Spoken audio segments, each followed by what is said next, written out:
Welcome to Christ the Center, your weekly conversation of Reformed theology. This is episode number 882. My name is Camden Bucey. As usual, I'm in the Reformed Forum office studio in Libertyville, Illinois. We've got a great panel. We are locked and loaded today.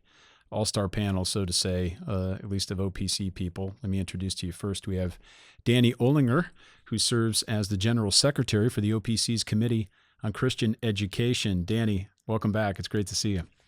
Thanks for the invite. Yes, well, we had to have you on. We're going to be speaking about Machen today, and to do that, we also have none other than Mr. John Muether. John is a previous historian of the Orthodox Presbyterian Church. He serves as professor of church history, dean of libraries, and other activities at Reformed Theological Seminary. Welcome, John. It's good to see you as well. Good to see you. Thanks for having me. You bet. And we also have with us his partner in, I won't say crime, I will say his partner in defending all things good of American Presbyterianism. We have Dr. Darryl Hart.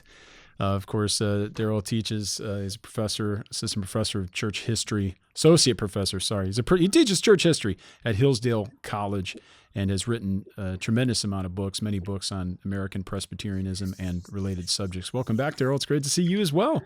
Thanks, Camden. Good to be with you. You've become quite the podcast pro in recent years, and we're happy to steal you away from Isn't Presbycast. Everyone, or at least a third of the American population, a podcast pro these days? I think so. So the last time I was on Presbycast, I was eating chicken wings. It is a Friday afternoon as we record, and that might be a natural activity this time of day for me on a Friday, but we're gonna be at least try to hold it together a little bit as we speak about J. Gresham Machen, and we're going to be doing so looking and focusing more specifically at his earlier years.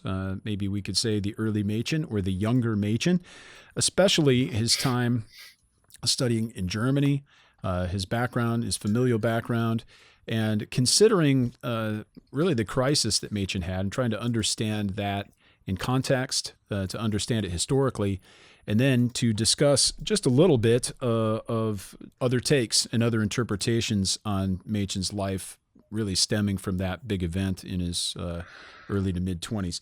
I should mention, I want to provide at least a bit of a background to listeners who may be wondering, but there recently has been a publication of a new book, Machen's Hope, The Transformation of a Modernist in the New Princeton by Richard E. Burnett, has a foreword by Mark Knoll. It's published by Erdmans. So we've all read this book, and John and Darryl and I were recently at the Presbyterian Scholars Conference in Wheaton, Illinois, just a few weeks ago. And Darryl and I were part of a panel discussing Burnett's book. John was there. John has written a review of the book. John, is your review going to be in the Westminster Journal, or is that another publication, one of the OPs? You're right. It's the Westminster Theological Journal. That's what I thought, WTJ. And Darryl, you've written a review that was published, I can't remember. I think it was New Horizons. It wasn't OS. New Horizons. It was New Horizons. Yes, Danny is the editor of that. I have not published my remarks, although I'll probably, after this episode, I'll probably put my remarks up on the Reformed Forum website. But we were able to deliver our comments. And Danny, of course, has been to the conference, the Presbyterian Scholars Conference, before. He's presented on his biography of Gerhardus Voss, and I'm certain Voss will come up in this conversation today. So we're speaking about this particular issue, and we have this particular panel together for the purpose of providing maybe not an official, but it's more of like an OPC-centric view of the matter. So certainly Burnett's been on Thinking in Public, I believe is the name of Al Mohler's program. If you want to have a more extended conversation or interview with and listen to that with Dr. Burnett and his take, you can do so there. We're gonna speak in-house today, and perhaps maybe that'll lead to further conversations down the road. But at least today on this program, we're speaking in-house from the perspective of our ecclesiastical ties and talking about Machen as an OPC person and connecting that back to a bit of his history. So let's start this way, if we may, after I've done our general introductions. But I would like maybe if somebody, I'm just going to toss this out there, maybe Danny, maybe Darryl, any of you would like to just offer us a brief sketch about Machen's importance in American Protestantism. I think that's an issue maybe you would be good to speak to, Darryl, because you've raised this question in your review. How important is Machen? And especially if we stop the story maybe in 1928, is the answer different? You know, is Machen significant because of what happens starting in 1929? What might we say about Machen prior to that? And would he be a figure maybe like William Park Armstrong, where a few nerds know who he was, but the masses maybe wouldn't have heard about him?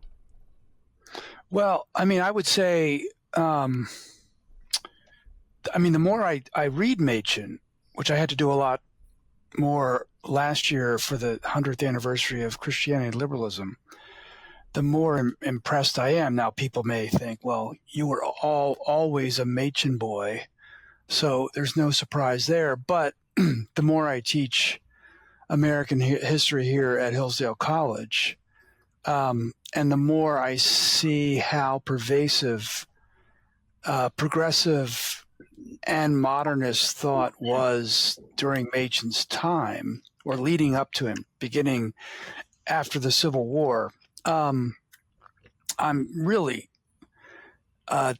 gobsmacked, as the Brits or the kids say, that Machen stood up and challenged it. And this wasn't merely in domestic affairs, but even in foreign policy, and that's where I think the missions controversy also fits in.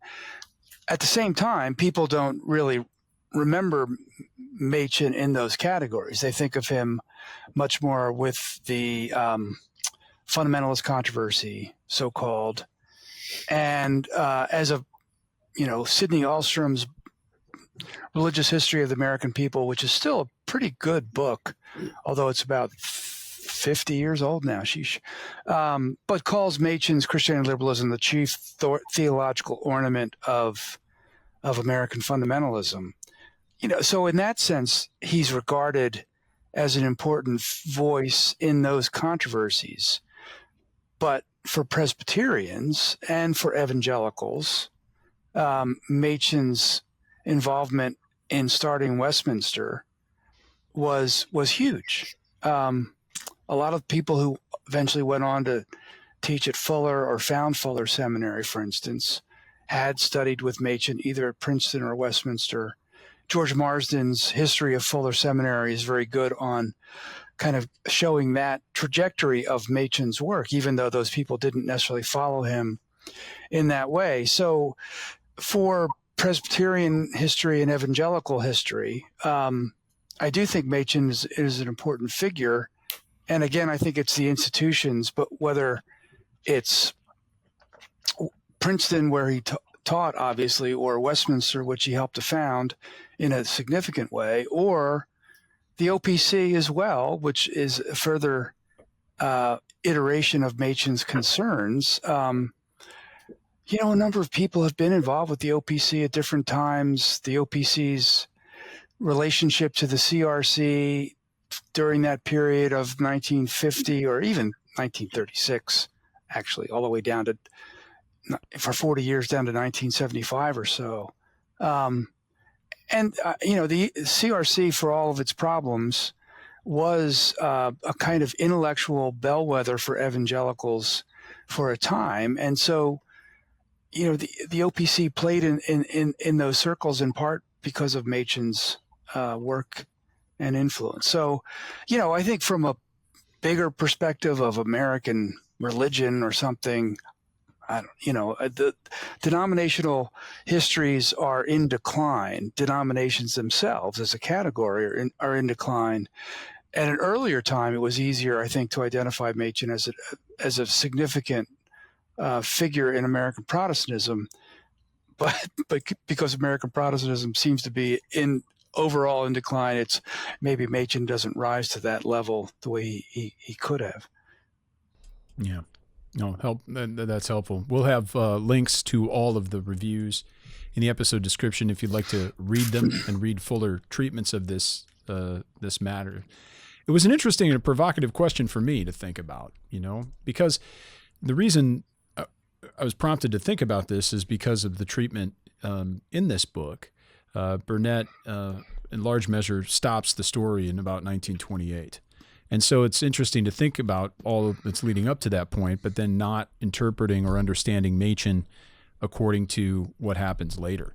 And, at least most of what we're talking about in OPC history it always starts from 1936. And Machen is really a mythic figure for us, not fictional, but he provides a founding narrative and a storyline that in many ways helps shape and form our identity. So our entry point into Machen, often historically, for the average OPC person, is through 1936. And then also to a large degree, depending on who you are and what your concerns are, the founding of Westminster Theological Seminary in 1929.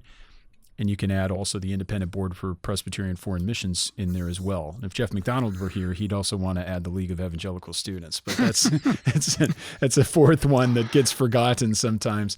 But the other issue here at stake is when we're looking at the earlier Machen, we're looking at him studying particularly in Germany, which we'll get to after we talk maybe about his family upbringing and his early life, his background. The big question, the provocative question of this new book is really whether Machen transformed from being a modernist to being a fundamentalist, or we might say anti-modernist.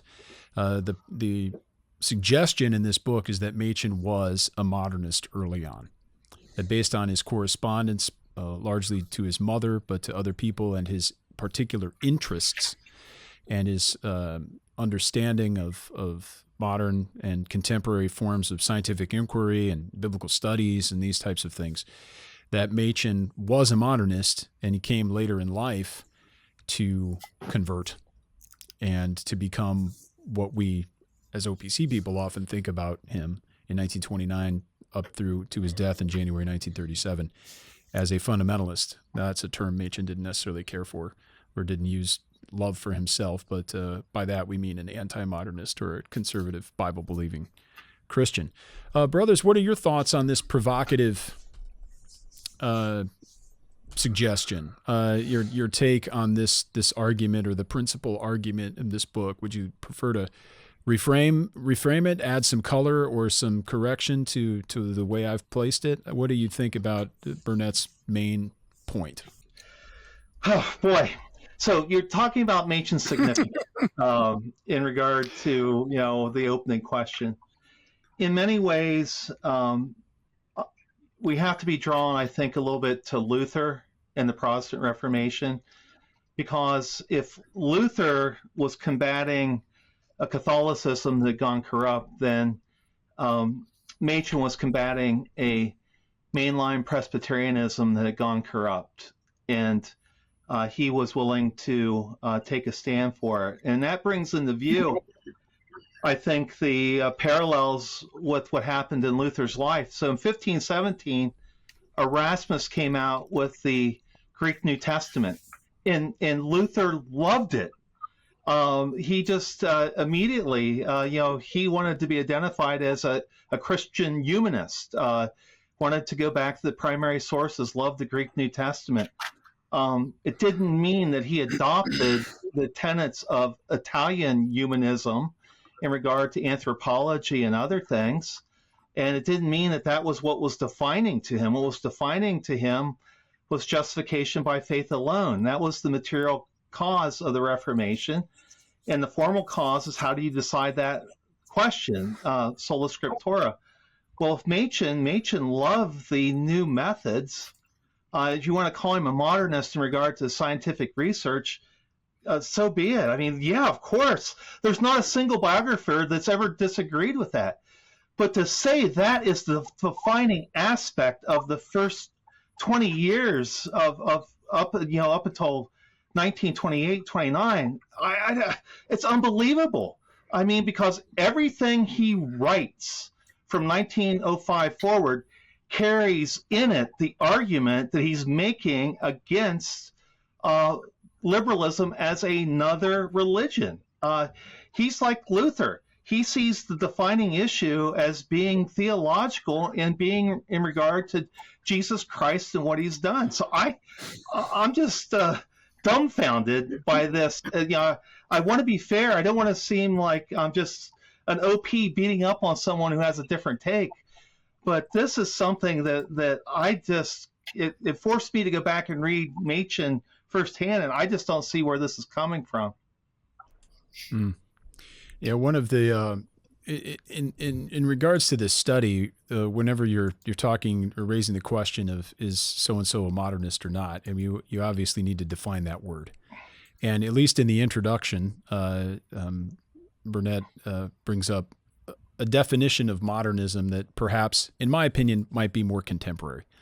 And so he provides this definition up front, and I found that his basic premise or the argument was akin to more recent studies such as that of Bruce McCormick speaking about Barth being orthodox yet modern, and of James Eglinton speaking about Bavinck being orthodox yet modern.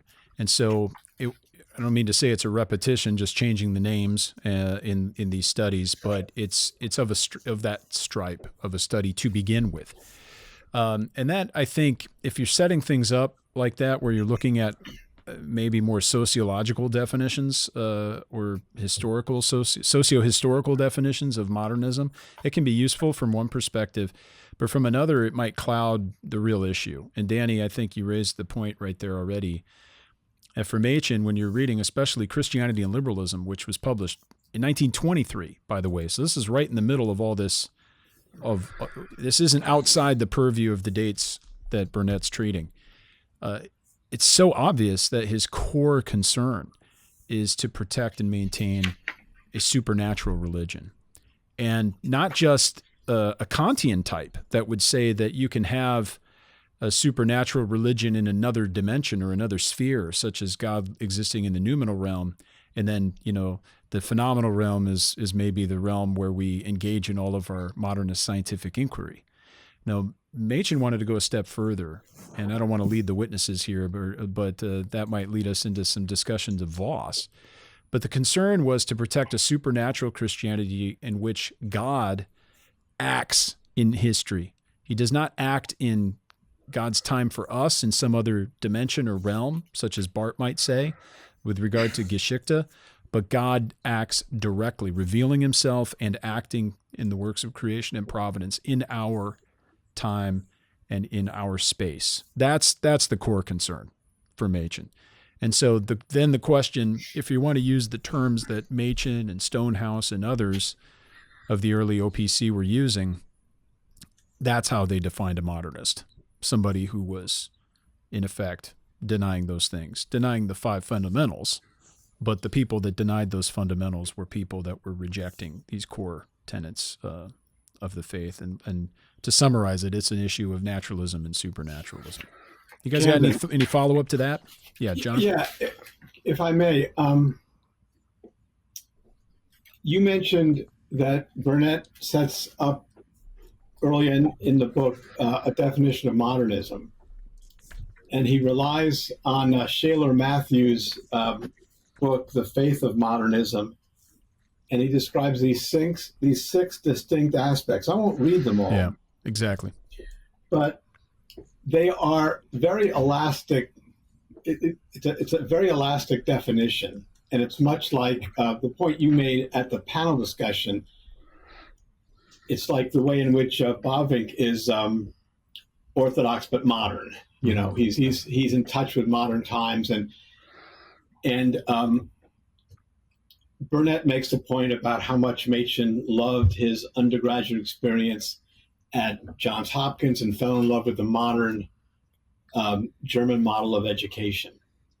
This shapes his modernism, and he goes on to say that this. Machen remained a modernist for many years, contrary to all of his interpreters up until now. And somewhere he puts in, he remained a modernist for decades. Well, as Danny says, the math doesn't add up. You just can't see that. Whatever interest he had in this early on. Of course, Burnett is making a big deal about his letters home, his enthusiasm in Germany and things like this. But at the very end of the book, he returns to Shaler Matthews, and he says this. Matthews articulated the position of many liberals. Modernism has no confession. So suddenly it's a very different definition. He's moving the goalpost here. And you've got somebody, Machen would never have said that. So by that definition, Machen was clearly never a modernist. Now, in the former definition, maybe Machen was a modernist, but so would Warfield have fit that very vague and elastic definition of someone who is interested in modern science and willing to engage the modern world. So, Burnett is just he's forcing, I think, his interpretation by way of overreading some enthusiasm in Machen's early life. His letters home are more reliable to Burnett than Machen's own later bibliographical reflections. Yeah, and I think the reason for that is there's an interpretive assumption, or at least a decided position, that there's in effect an earlier and a later Machen. Right. That's the hermeneutic, I think, that's at work. And to just to tie up what you've just said, John, and Machen's fascination with and interest in modern scientific inquiry. His time in Germany was very enlightening because of the German Research Institution, the German Research University. We might not be familiar as Americans, but the model that we typically think of when we think of a big university, that's a German model. That was unusual early on in America. And Machen's hope, to quote the title of this book, according to Burnett, was to realize such an institution at Princeton University, and I guess by extension at Princeton Seminary. There's some discussion of how those two relate in the book as well. But that's the hope, that people would be studying these things in new modernist advanced ways and techniques. I mean, the other thing I would add on that point, it seems, I do think that a lot of the words and devices that Burnett uses are a little bit imprecise, if not a little bit of a bait and switch at times. But in this case, to recognize that Machen was a modernist is in some ways to recognize what people saw a long time, that Machen was an elite, well-educated figure who never would have identified with fundamentalism the way.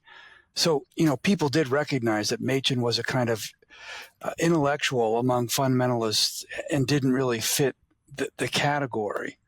But, Burnett wants to call it modernist.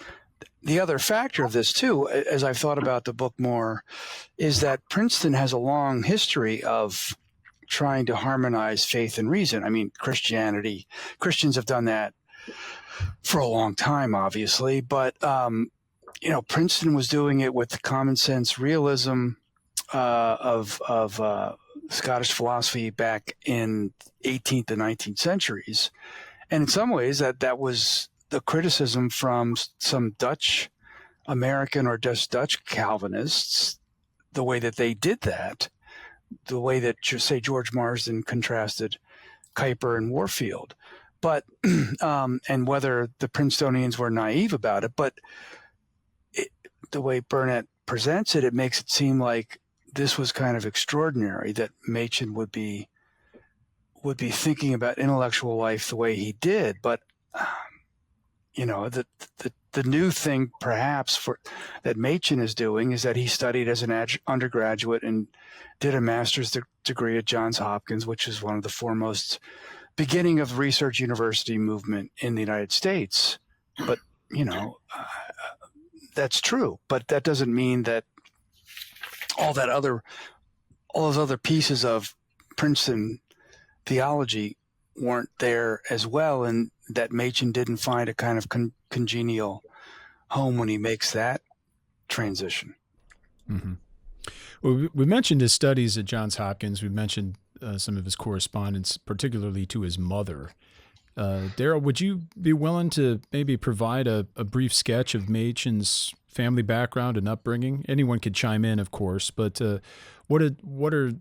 from where does Machen come, and what difference does that make prior to his studies in Germany? How is the man formed?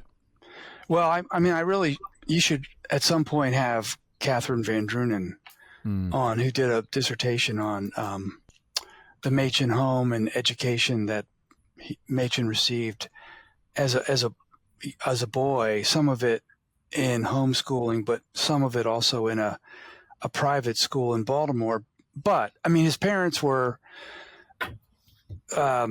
Southern. That's what a lot of people start off. His father's from Virginia, his mother from Georgia. I don't remember how they met. Baltimore had a lot of elite Southerners in it, and Machen grew up in one of the gem neighborhoods in Baltimore, the so-called Mount Vernon district. And his father was a very important attorney in Baltimore, argued more cases before certain courts in some ways. Very impressive figure, as was Machen's brother, who also went into law. So and on the other side, the Gresham side, his grandfather was as I understand it, a mayor of Macon, Georgia, also an industrialist of some kind, owning certain kind of railroads and whatnot, the early forms of it in the South. And from what I also understand, when Machen inherited wealth, it came from the Gresham side of the family, not necessarily from the Machens. So he grew up in a very privileged setting, and went off to Johns Hopkins and loved college life. A big part of Burnett's claims have to do with the talk that Machen had to give as when he was studying in Germany. This may be jumping ahead of where you wanted to go, Camden, but describing Johns Hopkins to his German peers, other students, and I don't know if any faculty were there for it. And to Burnett's credit, he translated it from the German that Machen had to write it in order to present it.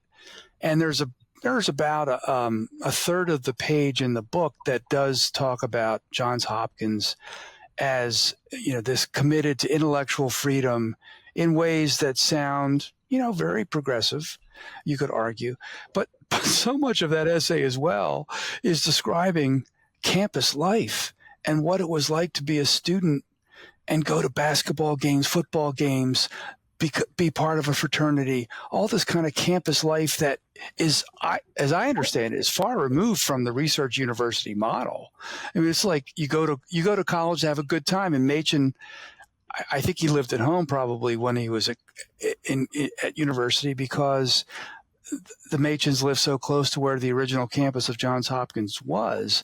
But still, Machen was entirely involved in campus life. And I think part of what happened to him when he went to Princeton Seminary, he was frustrated with having to take all these lecture courses, not only because they were lectures as opposed to seminars, but also because he couldn't go to all the games and all the festivities surrounding college sports that he wanted to do. So Burnett kind of misses that component of Machen's college experience, which makes him much like most male college students today than we might think. Sure. I think that's a really important point, that especially with his letters to his mother, the thing we really need to remember is this is a young man writing, from the heart, and he's emotional at times. And I kept, as I was reading all of these sources, and I was tempted, I was always trying to remind myself, don't overinterpret these, because imagine me reading emails or letters I wrote when I was 22 or 23 or 24. How seriously would I take my What do you own mean? words? 68. Yeah, exactly.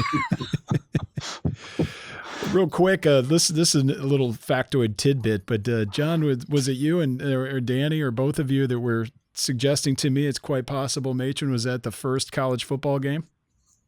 Well, no. I think it's possible that Warfield was. Warfield. This would have been Princeton Huh. versus Rutgers. Right. Right. Yeah. I actually inquired at the university athletic department if he was on the roster, and they actually had a list he wasn't. But I well imagine he and Makash were both on the sidelines watching the game. Sure. Well, maybe that's the origin of his beard and the fluffy hair. It was like pre-helmets, so this is serving another function. Right. Who knows? Camden, I want to follow up on something you suggested a minute ago about Machen's love for the new Princeton. Machen comes to Princeton as a student, and then as a faculty member. And Woodrow Wilson's at the university, Mm-hmm. and Wilson is administering a sleepy rural theological school, and he transforms it into a modern university, largely by secularizing it. And a lot of what he does, Machen applauds. This is Princeton University becoming like Hopkins, following the German model. And that's the new Princeton that he's excited about. And Burnett goes on to compare that to the mythological sense that a lot of us have about old Princeton Seminary. And Burnett is mixing categories here. When Machen becomes a professor, when Machen's hired at the seminary, very early on, and within the first couple of years, he is and this is Burnett's language, he's persuaded of the distinctive calling that the seminary has. So he's not an advocate of the so-called new scientific spirit at the seminary. And Burnett is constantly conflating the university and the seminary in terms of the old and new, which is a complete category mistake. Yeah, those are separate institutions. They were always separate institutions. Always. Mm-hmm. Right. They might have shared some people at times or supporters, but they were separate institutions. It's not as if one was a department of another or that they somehow were merged or linked and then separated. It was always. Machen had, and every biographer has noted this, had vocational uncertainty. But once he settled in at Princeton, it didn't take him long, it seems, that he felt committed to the Princeton cause as it was articulated in the curriculum and the plan for the seminary, and he saw that as a distinct mission, and he was eager to be part of that program. He wasn't fomenting the discontent, nor is there evidence that Warfield ever thought he was. Mm-hmm. So in the book, Burnett makes a big point about Daniel Colt Gilman. There's 10 pages about his presidency at Johns Hopkins and what he brought into the modern university, which is true. Well, there's a connection with Machen's family in that Minnie Machen really advocated for Sidney Lanier to be appointed to Johns Hopkins. Sidney Lanier, the great poet, and Minnie had grown up with Lanier's wife, Mary Day. They were best friends in Macon, and they both ended up in Baltimore. And Lanier had been, so Baltimore post-Civil War was becoming the place where if you were in the South and it's devastated, Baltimore was, and the industry was thriving. This was the place to go, and it was really a southern city. And so there's a sense in which Lanier was speaking against the industrialization and writing these poems, but he also writes a poem, the Symphony, that talks about music being that which is the gospel and that which lifts humanity. And this would have appealed to someone like Gilman, who was, my understanding, was somewhat of a deist. So Lanier actually ends up being appointed as a lecturer at Johns Hopkins, but he has tuberculosis at the same time, goes off into the mountains of North Carolina, and he dies in 1881. Burnett makes a big deal about Gilman and about Machen's praise. I actually think it's the other individuals at Johns Hopkins at that time, and that was who ended up being Machen's main teacher, Gildersleeve, Basil Gildersleeve, who was also very close to the Machen family, but in a different sense than what Gilman was, in that Gildersleeve was a ruling elder at the church that Machen grew up in and was baptized in. Gildersleeve was at the Franklin. Was it Franklin School? What was it, Darryl? The Franklin Street Presbyterian Church. Franklin Street Presbyterian Church. And he was not only that, he was Confederate officer. So you have to think in terms of Machen's family. Machen's and his brothers are all named after family members. The family is very big. And so the two uncles that Machen adored, I believe it was James Machen and Thomas Gresham, were also Confederate officers. And so there's a big sense in which this is looming large over the family. And the Franklin Street Church is known as the Southern Presbyterian Church in Baltimore. That's confessional. And here's Gildersleeve in it. And so when Machen goes off to Johns Hopkins, he comes under Gildersleeve's thumb as a classicist and just absolutely adores him. I think when Machen goes off to Germany, he's melancholy about Baltimore. He's melancholy about the South. He's melancholy about the individualism and the freedom that he loved so much about growing up and watching John McGraw and the Orioles play baseball.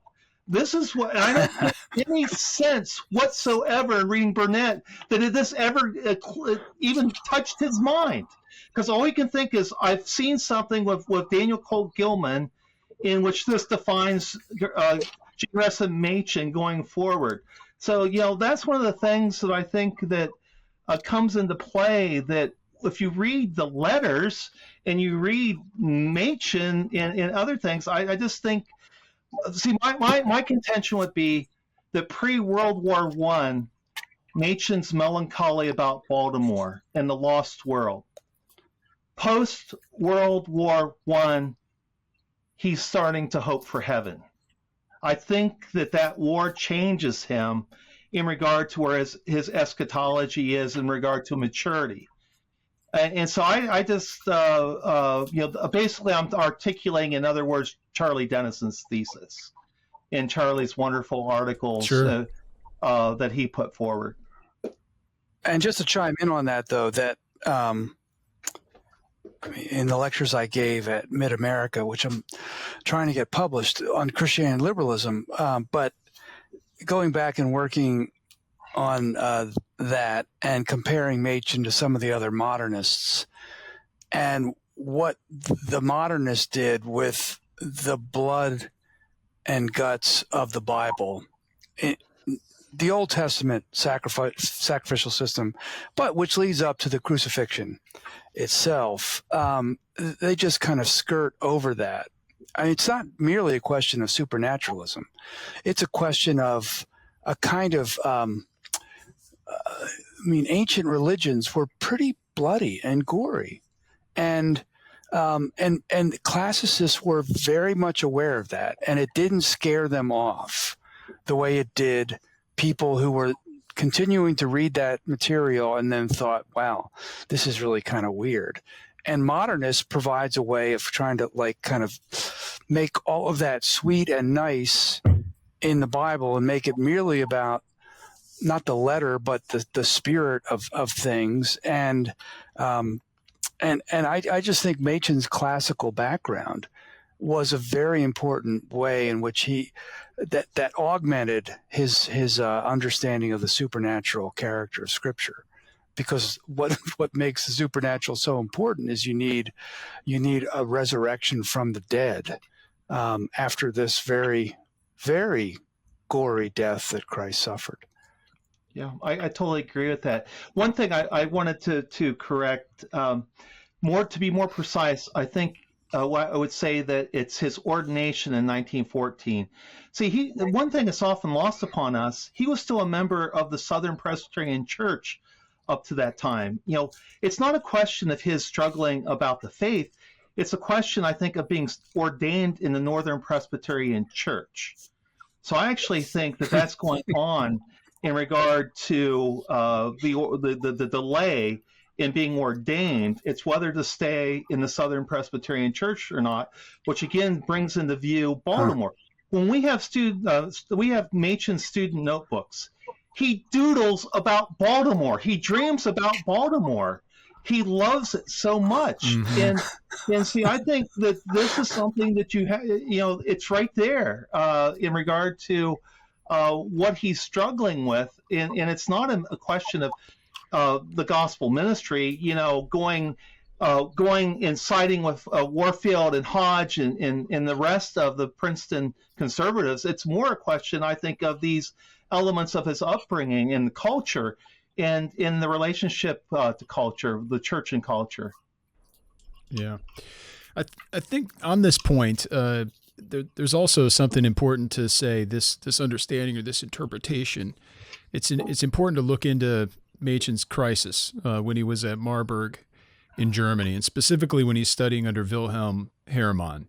So Herrmann, not a conservative guy, and you can study Herrmann, look him up on the Theological Encyclopedia somewhere, and you can read about his particular views. Herrmann wrote a really significant and important book on like a mystical union with Christ, among other things. And Machen was really struggling with trying to make sense of how someone with a modernist, someone with such unorthodox, heterodox views, could at the same time exhibit what appeared to be a very profound piety. So he's trying to understand how these two things can hold together. And to fast forward toward the end of Burnett's book, Burnett, in a sense, criticizes Machen, or at least points out that Machen was indeed battling all these anti-supernatural modernists.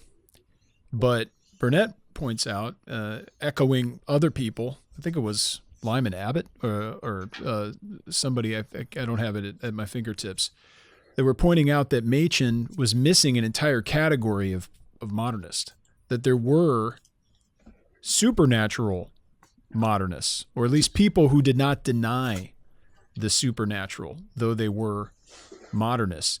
And the suggestion, I think, it's more of a suggestion, it's implicit, but it's pretty strong, is that if Machen only would have understood this category, American Presbyterians like Fitch and Hibben and Miller, or his earlier professor Wilhelm Herrmann, if he only would have understood how to make sense of reality that way, that you can be kind of a mystic and keep your supernatural religion in another realm or another dimension, and then maintain your history and your experience in this world and leave that for your modernist pursuits, you could be happy.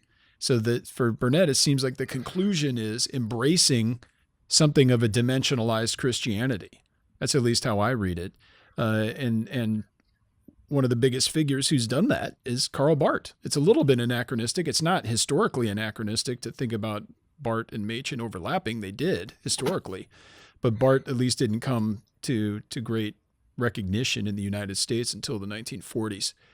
And that's a subject of another discussion we could have regarding one of Machen's warrior children, Cornelius Van Til, and his interpretation of Barth. We can talk about that some other time. But I'd love for you three to weigh in, perhaps. Maybe Darryl, if you want to start you could talk about Machen's study in Germany and the crisis that he was encountering. You've interpreted this largely as a vocational crisis. But what's Machen wrestling with at this time, and how are we best to understand that? Well, I mean, the best categories I could come up with way back when I was working on this was the vocational one, and also the recognition that in Germany, but Europe more generally, but German universities were different, that the study of theology was part of the university. The study of theology in the United States was either in divinity schools, which were professional schools, or seminaries, which were also professional schools and separate from universities. And so Machen saw that, wait, you can do theology in a university, and the theology faculty can be part of this research university. Wow, isn't that great? And, it was sort of like an extension of Hopkins in the sense of, wow, what if you added a theology faculty to Hopkins, which of course would have created all sorts of problems without an established church. But that's how I saw it. And it also, I think, Machen thought very highly of universities and higher education, and thought that kind of the place where religion did show up in universities was often in religion departments or philosophy departments, where oftentimes in the Victorian world, it could be sentimental and romantic views of Christianity, and not a very hard-headed approach that, kind of took seriously the graphic elements of Scripture, the graphic elements of Roman and Greek literature and myths. So again, I think Machen was trying to sort those sorts of things out, and that is a big part of it. I don't want to deny that there may have been at times a crisis of faith but I still didn't see anything like, is it true, going on with Machen. Even in his letters back to his mother regarding Herrmann, when he's wrestling with this, like, how do we make sense of this guy? Even there, he's acknowledging his heterodox views. I mean, right. That he fully recognizes that this man is out of step with what he professes.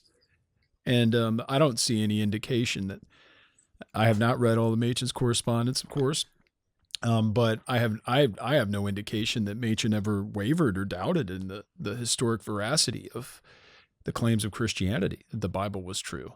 The struggle for me seemed to be more vocational, but also just understanding how, like, it's almost unsettling when you see someone who's heterodox, so out of step with historic Christianity, but yet exhibiting, on the surface, this pious form of religion.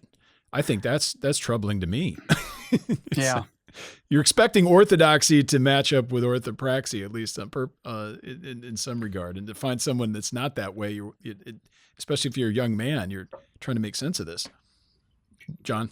Camden, Machen's not the first one to have struggled with this. This was Hodge's experience hearing Schleiermacher. Mm-hmm. He was bedazzled by Schleiermacher and his piety that didn't fit his theology. Yes. But what Burnett seems to assume is that Machen's exposure to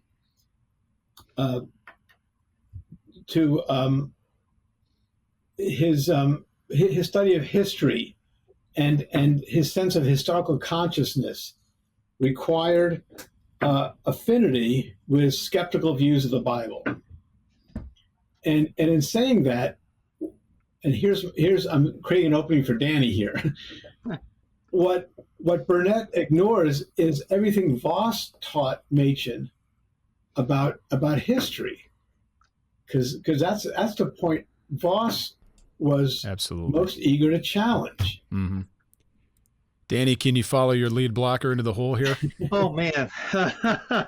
Of course. Thank you, John. Wow. Yeah. So I came away from preparing for this, reading Machen, thinking he really gets an A for understanding Voss and things here. So with Herrmann, so Hermann's reputation at the turn of the century was he was the theologian in Germany who had built upon Kant's critique of pure reason. Barth says, He's that's like why a I'm Lutheran neo-Kantian. Yes. And he also was the one who was saying that Schleiermacher was the greatest theologian in the history of the church since the development of the New Testament canon. But he also said he didn't want to talk anything about metaphysical questions. He didn't want to talk theology. And so there was this divorce between theology and practice. And you see Machen throughout his entire mature, from 1911 forward, Machen is always writing about how doctrine and life must go together. That's a gigantic emphasis in Jesus and Paul. But I take this quote from the undisputed intellectual history of Machen that everyone should read, Defending the Faith, by D.G. Hart. This is D.G. Hart's analysis of the origin of Paul's religion. In sum, by stressing the differences between Christianity and other religions, critics urged Machen cut Paul off from history. That's the issue here. And what is going on is all these men who were in Germany and others were saying that you have the historical development of cultures, and that must be taken into account in Christianity. Otherwise, you are turning an eye to history. And Machen said no. Machen said the determinative factor in history is the death and resurrection of Jesus Christ. It's an event that happened in time. And in that sense, he is saying the exact same thing that Geerhardus Voss was saying. And Geerhardus Voss said famously in the biblical theology that we live just as much in the New Testament as did Peter, Paul, and John. Herrmann and others would lose their mind with that statement because it totally cuts off everything that Schleiermacher was about and everything about the development of cultures and people. And Machen is saying it's the event character that defines Christianity. And it becomes the basis for what we believe and what we practice. And he was saying that in 1911 in Jesus and Paul. It's right there. You can just go and read it. And that becomes the basis for the origin of Paul's religion. I mean, it's in his 1915 address on history and the faith. It's in Christianity and liberalism. There's elements in the virgin birth. I mean, this is what's defining to Machen. So 5 years after he had Herrmann, he was already arguing against Herrmann. He was already denying Hermann's thesis. Exactly. So this act, it's so critical to get that point that Danny's making, a point that no doubt he was taught by Voss and others, but this is the point he's carrying through. God is acting supernaturally in history, not in another dimension. He's not somewhere else with ethical implications for our present life, but he's actually acting in our time and space. He's interjecting into, and actively doing so, into our world. That distinguishes Machen and all of the OPC early people, all the fundamentalists, from Barth, from Herrmann, from Kant, Schleiermacher, all of these other people who don't necessarily deny the supernatural, but they're dimensionalizing it, that they separate it or quarter it off into another realm called different things by different people. Barth has a whole construct or a whole understanding of God's time for us, and then our time. Well, to use those categories, Machen is saying God acts supernaturally and redemptive historically in our time, not in God's time for us, and not only in God's time, but in our time. That's what he's insisting upon. And that's, if we don't understand that, if we don't get that point that Machen's making, you're not going to make any headway on the question of his interaction with or his assessment of or understanding of modernism. Well, here, Camden, here's something following up on that. So Burnett says over and over again, so when you come to Jesus and Paul, you come to the origin of Paul's religion, you come to history and faith, that the dominant thing here is Machen's emphasis upon meeting the modern historians where they are and the modern methods that Machen is using, not the content that's going on here. I want to read a letter that J. Gresham Machen wrote in 1926 to a publisher to help get Gerhardus Voss's books, The Self-Disclosure of Jesus, published, because this comes into play in both the Jesus and Paul 1911 and in the origin of Paul's religion. The messianic self-consciousness of Jesus is a defining part of Machen's argument. So this is what Machen writes, and this goes to the fact that Princeton Seminary was already utilizing the methods that Machen would utilize. He says, I am venturing to introduce you to my honored teacher and colleague, the Reverend Gerhardus Voss, professor of biblical theology in Princeton Theological Seminary, who has prepared a manuscript on the messianic consciousness of Jesus. It is possible that the wording of the title may be somewhat changed. I scarcely know of any book that I've been so eager to see appear as a book on this subject by Dr. Voss. His lectures on the subject when I was a student at the seminary have been to me one of the really basic things in my preparation for life and in my guidance in everything I have tried to do, and I feel sure that my experience is similar to the experience of many others. I cannot imagine anything more vitally important and more clarifying than his treatment of the subject. That was true of his lectures as I heard them, and I should think that it would be even more clearly true of the present book.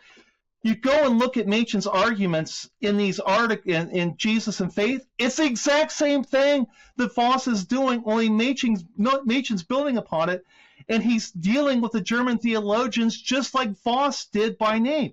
I just think, I think of Voss. So Voss goes to the gymnasium in Amsterdam, and then he goes and studies in Germany at Berlin and Strasbourg. Do you know what his brother is doing, Bert, why Voss is doing that? Bert, who also goes to the gymnasium, Bert gets hired by Daniel Colt Gilman to be a professor of German at Johns Hopkins University in the 1890s. You don't think Gerhardus Voss was not utilizing this method when J. Gresham Machen was a student? I just don't even know where to begin. You know, I'm not sure that I ever knew that about Voss's brother at Hopkins. It's an important He point. was one of the That's faculty really- members. That's really intriguing. Huh. Well, Camden, what Danny just said about Machen's time at Princeton Seminary was more than this book says about Machen's time as a student at Princeton Seminary. Seminary, right. It's remarkably absent the influence of Voss or the influence of Warfield. I think, Darryl, you observed in your book that Machen was a lackadaisical student at Princeton, and Burnett repeats that about 5 times in his book. The one takeaway from your book he seemed to have. But you can't account for Machen if you don't explain the influence of Voss and Warfield. I mean, I would only qualify that lackadaisical character of Machen's time at Princeton. I don't think he felt challenged by it in the same way that he had at Hopkins. And he had sufficient time to pursue a master's in philosophy at the university as well, which I don't think came up very much at all. Like Jerry Ormond, the philosopher with whom Machen studied. I don't have the book in front of me, but I don't recall seeing that name. But also, Machen liked campus life at Princeton, and he went to all sorts of games. He rode his bike everywhere. He rode up to New York City all the time. He went ice skating on the Delaware Canal, which was very close by. He had a great time. It was sort of like, kind of a country club for him while he was there, and he got 2 degrees to boot. He kind of carried that life along even after he was a professor in terms of opening his apartment at least, and Right. having parties and playing checkers and doing all all of those things. He was beloved, and in many regards, kind of an older brother in that regard. Significant. What about Harris Kirk? We haven't raised him yet. John was speaking about him earlier, but we haven't talked in detail. If my memory serves me, he was his childhood pastor, correct? He came later. Okay. About the time when Machen was, I think when Machen was at university. 01, you say, Dan? So it was about the time when Machen was graduating from, he would have been. No, it would have been about the time he was graduating from Hopkins. I think he was taking his leap year in Chicago, was it? Right. And I think Kirk was very close to Minnie Machen, Machen's mother. And there was a biography by a guy named, last name is Miller. I don't remember Donald Miller, I think, was the man who wrote it, published by Mercer University Press. And Kirk, Burnett seems to interpret Kirk as a kind of pro-university guy, but I read that biography and I read Kirk's sermons and I thought, man, this is Victorian sentimentality writ large. And it was not where Machen's vibe was at all, I didn't think. And I do think Machen respected him as a friend of the family and his pastor at home, but I just didn't think that Machen saw this guy as kind of where he thought intellectual Christianity should be. When Burnett talks about Kirk's the biography, he's also talking about the origin of Paul's religion. And he makes this statement, which some conservative reviewers seem surprised that Machen made such free use of modern criticism. One remarked, he has no indiscriminate denunciation for the work of higher criticism, which is accurate. But if you go back and actually look at the review, and again, this is part of what troubles me, and I wish, because I wanted this to be good, because I really want to learn about Machen. So when you actually go back and read the review, and this was by Edgar Work, who was the pastor of Fourth Presbyterian in New York City, and he wrote a review in the Biblical Review. Work says of Machen, he has no indiscriminate denunciation for the work of higher criticism. But now listen to what is not included. What follows in the quote. He demands, nevertheless, that the critics shall defend themselves and show adequate reason for their destructive views. There are revealing phrases and clauses such as modern patronizing liberalism and lordly disregard of dates that emphasize the murky light in which higher criticism often moves. If any critic who has essayed to discuss New Testament literature is caught making undue assumptions as to text or fact, the author has him quickly on the hip. That's such an, I praise Work. That's such an accurate description of the origin of Paul's religion.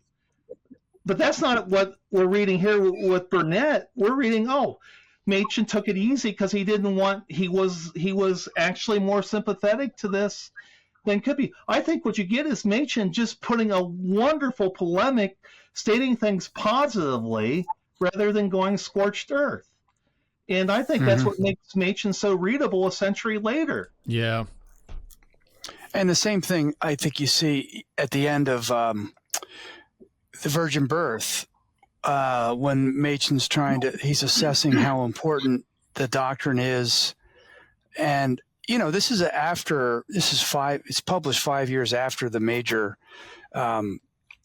controversy at the 1925 General Assembly, when the Presbytery of New York still refuses to go along with virgin birth as one of the necessary and essential doctrines of the confession. And Machen's really careful not to go too hard on people who have questions about it, reservations about it. He doesn't think anybody should be in the ministry in that category, but he doesn't think someone's faith is on the line if they have reservations about the virgin birth, etc. It's remarkably even pastoral. And so Machen was not a fire breather, to echo what Danny was just saying, even in scholarship.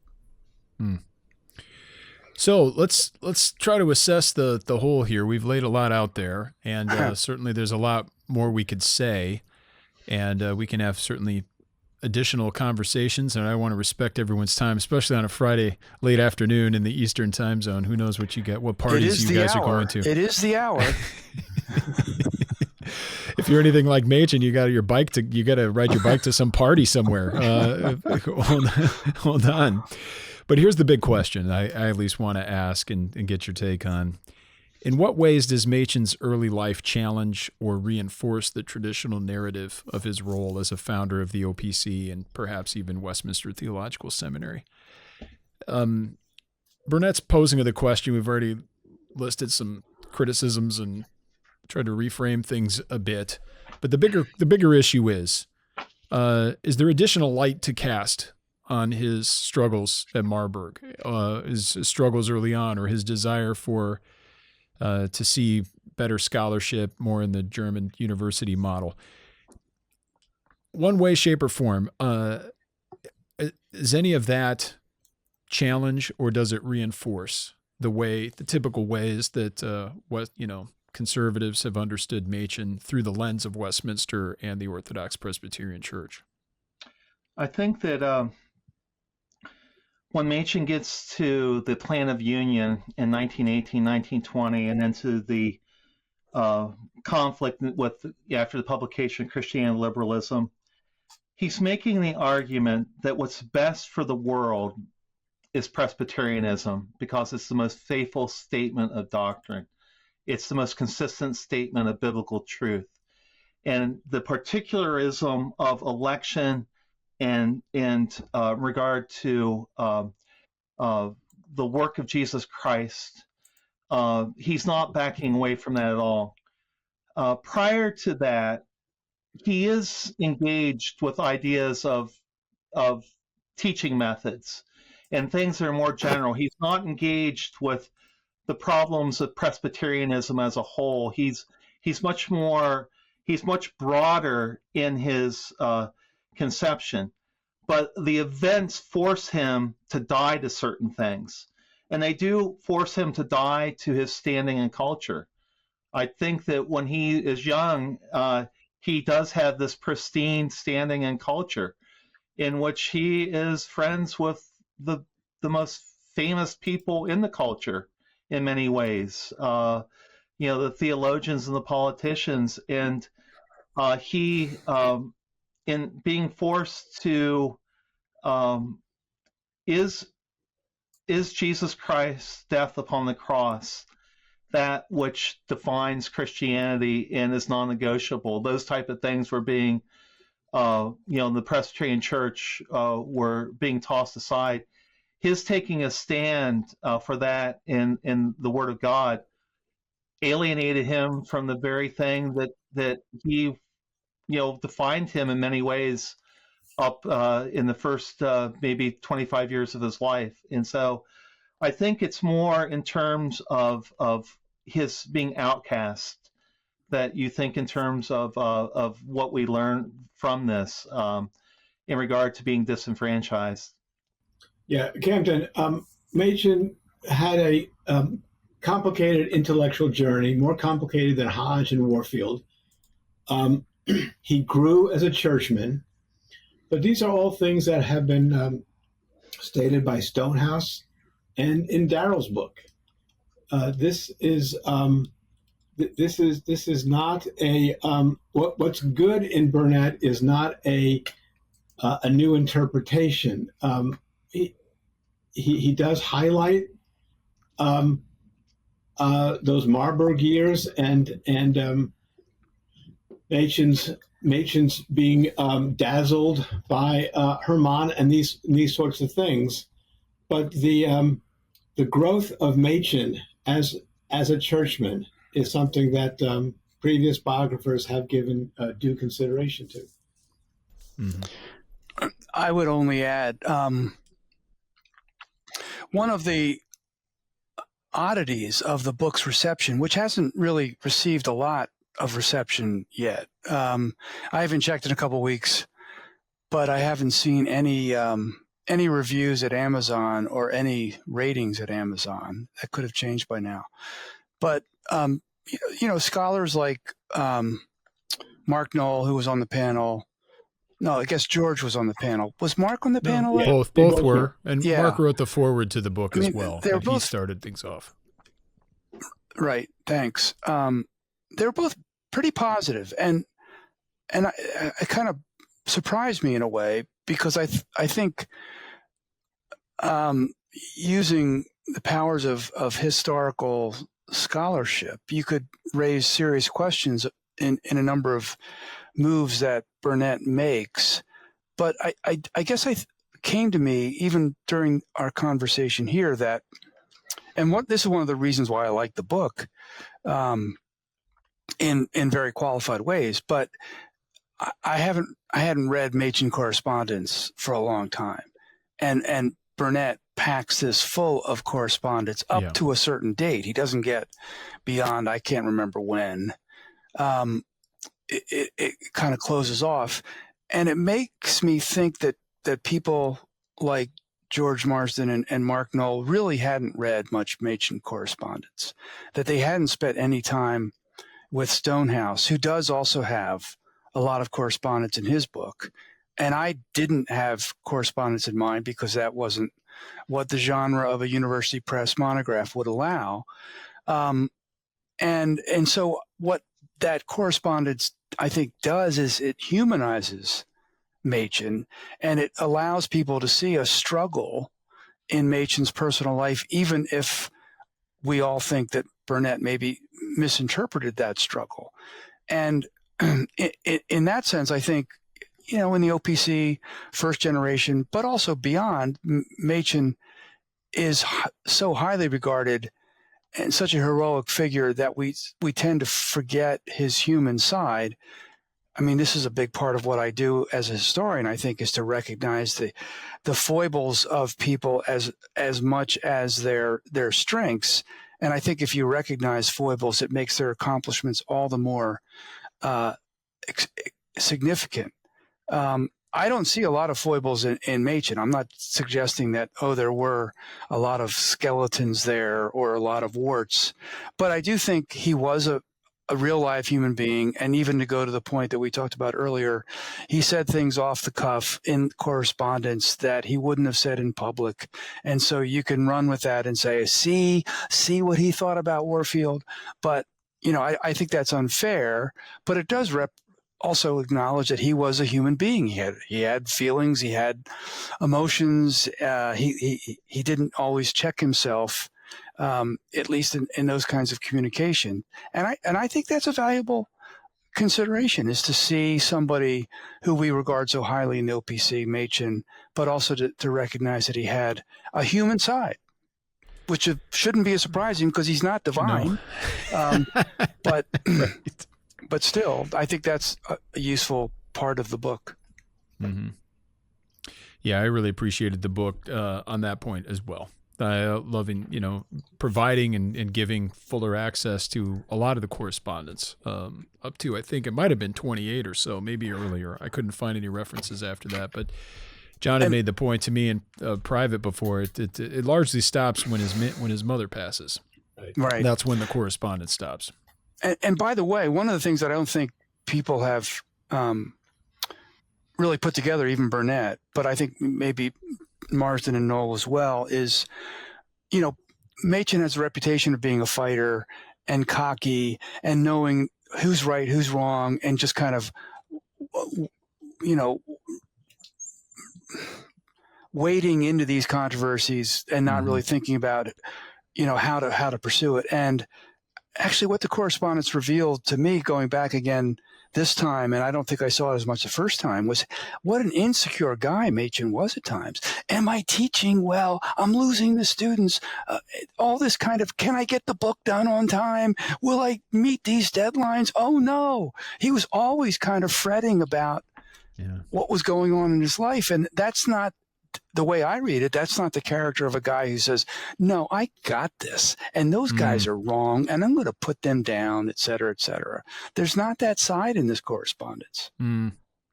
Well, maybe you just validated the Burnett's concern that Machen truly was a modernist. He's a modern in the sense that he had lots of anxiety. Living the modern life. Danny? Yeah, I'd love to hear what your thoughts are. What do we learn from the early life of Machen? Yeah, you're the official historian. I just stand on the shoulders of you three and others, and I've got the title. I don't have the expertise necessarily, but I do think the book raises some significant questions about Machen's place in 20th century theology. I was intrigued to read it. I'm not a trained historian. Everyone should know that. And so I come at things from a very different perspective, not a contrary one, but just a different one. As a trained systematic theologian, I'm a systematician who loves biblical theology. So I come at the questions, my natural tendency is to ask different things. Like I'm very concerned with history. I want to know dates. I want to know places. I want to know cause and effect. I want to know influence. I love intellectual history, all that stuff. But my natural inclination is the theological. And I think that's really, for me, the biggest point of this book. And it's missing that understanding of what Machen was so concerned about. Like, why did Machen fight this fight? And it does come back to Herrmann.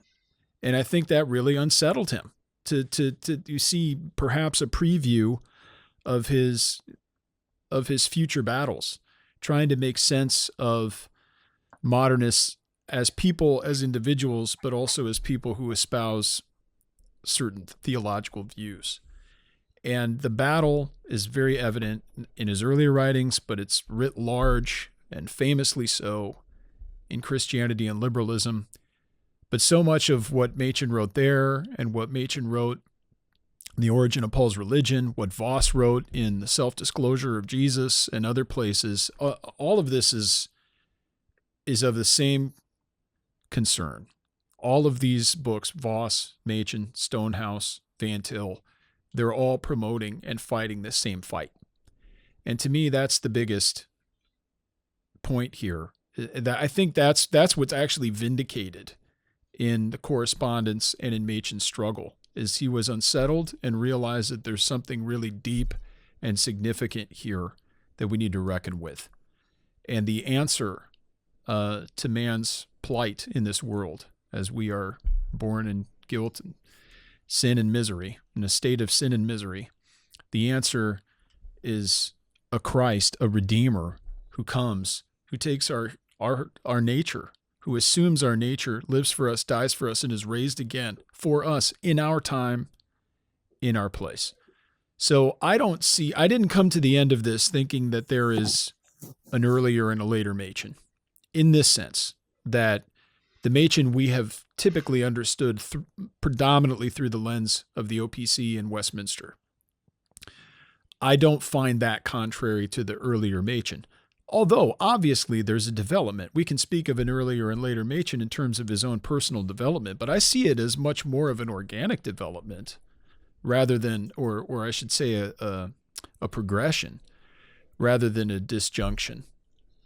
So I'm not reading Machen the student at Marburg as theologically contrary to the Machen of 1936.